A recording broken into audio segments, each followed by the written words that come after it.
The good news of Jesus Christ according to the Gospel of St. Mark in the 6th chapter. The apostles gathered around Jesus and told him all that they had done and taught. He said to them, "Come away to a deserted place all by yourselves and rest a while."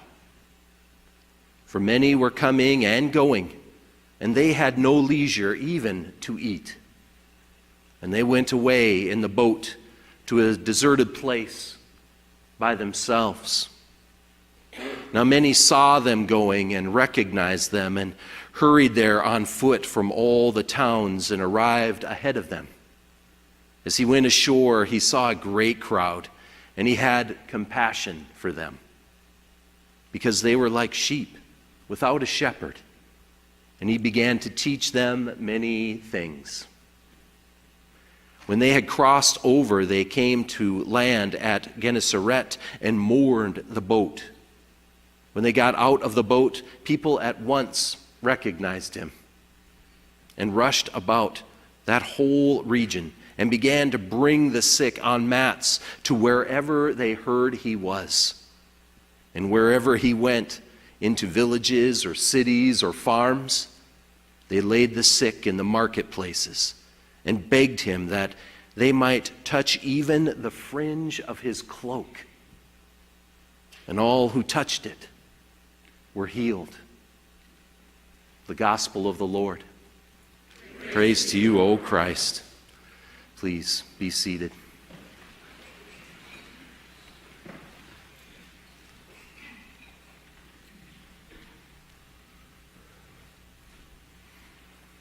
Our gospel today picks up in the action where we left off just a couple of weeks ago. Jesus had been back home. It didn't go so well for him. And after he left there, he sent out the 12 disciples to go and continue in the ministry that he had been doing. He'd already been discipling these people, empowering them to speak the words that he had spoken, to do even the deeds that he had done. And they went out and they did just that. A stark contrast to how little was accomplished in Jesus' hometown.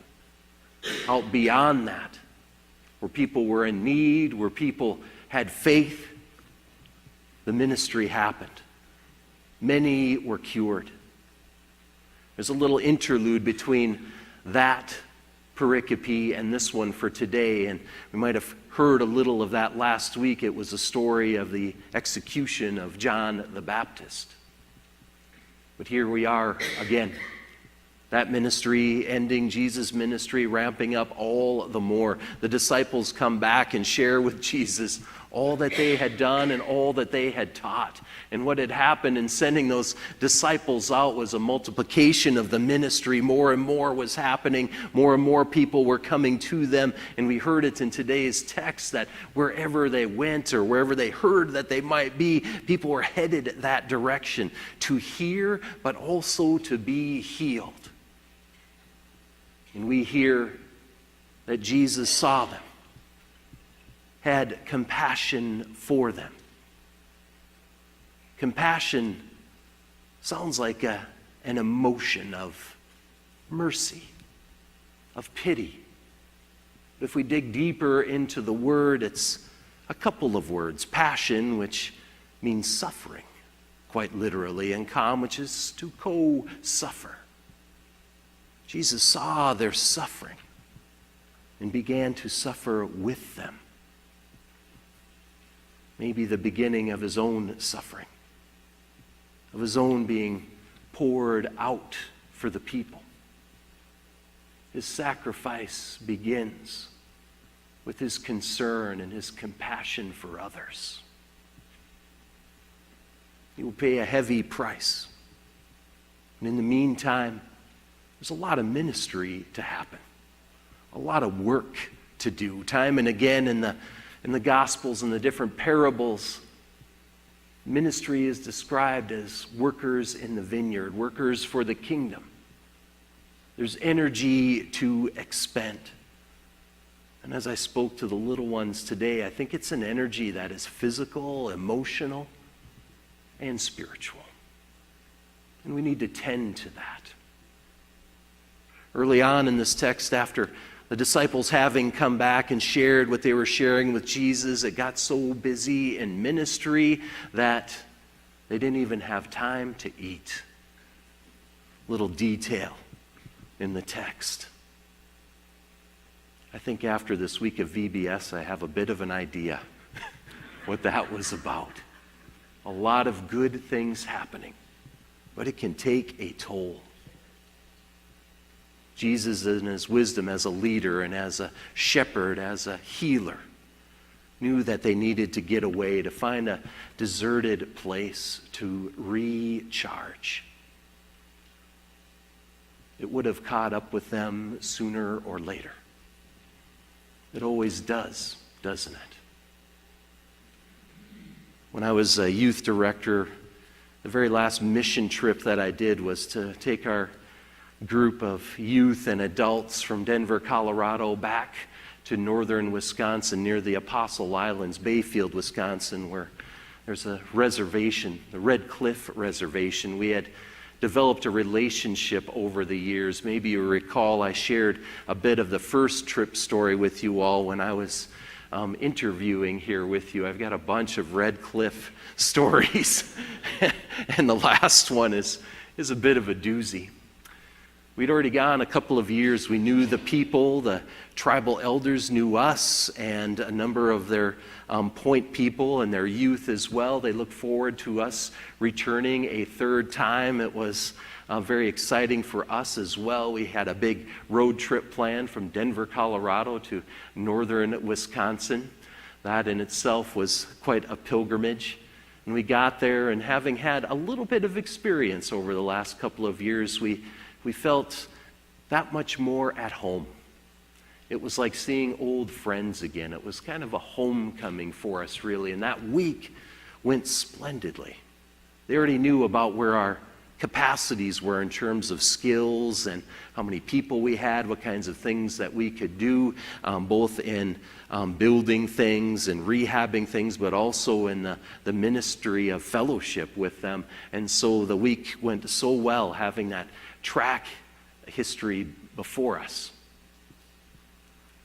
A wonderful week, full of blessings. Relationships grew all the more. And though I was about to move on and go on to seminary, there was talk about continuing the relationship beyond that. At the end of the week, we celebrated together. The people of the reservation had been blessed by us and us by them again, and to the extent that they wanted to throw us a party, and so they had a potluck that we all went to, and the food was wonderful. There was all kinds of Midwestern fare like you might think, but there was a few Native American treats as well there for us. And we ate up and listened to music and shared stories and just had a beautiful night that Friday night. And it was a wonderful sending because the next morning we were going to pack up and move on our way. And at the end of a late night, we had said our goodbyes and our thanks. And we're feeling really good about everything and called it a night, went to bed. And that night a storm brewed up. And it was quite a windstorm. So within about an hour, the tent I was in with 4 other guys was all torn up, and we were sleeping in the van after that. I thought, this is awful. What a tough last night. And then about an hour after that, our stomachs started to rumble. One of the guys had real trouble. And by midnight, over half of the group had stomach issues, something that we had eaten that night, and almost all of us had eaten except for 2 people. We were in trouble. Instead of leaving that next day, we spent about half the day at the tribe clinic getting looked at, some kids getting rehydrated with IVs, and we just kind of laid low that night, changed all of our travel plans because we knew that it wasn't going to happen. The churches where we were going to stay, everything was offset. So we made new new arrangements with other churches and adjusted our course and took our time getting back and taking care of those kids. It's a big deal for me to bring kids back whole and safe to their parents. I feel it's really a part of the contract for mom and dads. If nothing else, they come back well. But we were in tough shape, and the leaders were as well. We had gone so hard all week, and then had caught a little bug that we were struck low. It was really too bad. But we took care. We stayed at a couple of churches, a couple of hotels. Instead of getting back on a Sunday evening, I think we got back on a Wednesday morning. It was a long haul, but we did what we needed to do to take care of each other, to get the rest that we needed. And I knew going in that we would need rest for our bodies. We'd need rest for our minds. But I think after all of that, and after 3 times out to Red Cliff, we need rest for our spirits as well. So we took that downtime and rested throughout so that when we got back on Wednesday morning, everybody was in their same old state, their chipper selves, well again. Their parents were glad to see them. Everyone was glad that we took the time that we needed to make that happen. It was important. I think that applies to us as individuals, of course, but also as a faith community, as a congregation. We have to take stock of where we're at, physically, emotionally, spiritually. We need to take the time to take care of ourselves and of each other. It's one of the things that I love about summers, although it's difficult to pull all of the schedules together given our various vacations. We know we need that. And we wish each other well, and we know that fall is coming when we'll put our foot on the accelerator of ministry again. But in the meantime, we do need to break a bit. And I think as a congregation, too, to come together in one worship through the summer helps accomplish that. Fills up our physical cup. We get to sleep a little longer for those early service people. For the late service people, I'm sorry. Thanks for coming. Fall will come again. But we get to fill each other up, I think, spiritually, too. Because we do run out. God's grace does not run out, but I think we can only take so much at a time, and we can only give so much at a time, and we can wear pretty thin. I've seen it in clergy people, of course, but I see it even more so in lay people. Those wonderful volunteers with a heart for giving. How much they will give and give and give, and over time there's a cumulative effect. It's not just 1 week of VBS, but all the years of it. It's not just one kind of ministry at one time, but it's all the time of it. That adds up. That takes its toll. If we don't stop, I think, and count our blessings about that, find a deserted place, as the gospel says, a quiet place, to think about those experiences, to get away from them for a while, to pray, to be filled up again. If we don't do that, we're not just doing ourselves a disservice, but we're doing each other a disservice in the overall ministry of the congregation as well. It's important. This is why Mark lifts it up. This is why time and again in the Gospels we hear about Jesus doing just this. He's giving, giving, giving. Every now and then, he takes a break. He gets away. Gets away even from the disciples when he needs to. Spends time alone and he prays. He gets filled up again.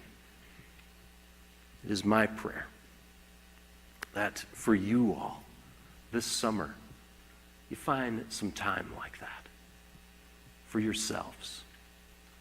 For each other. For the ministry of Emmanuel Lutheran Church. Find rest.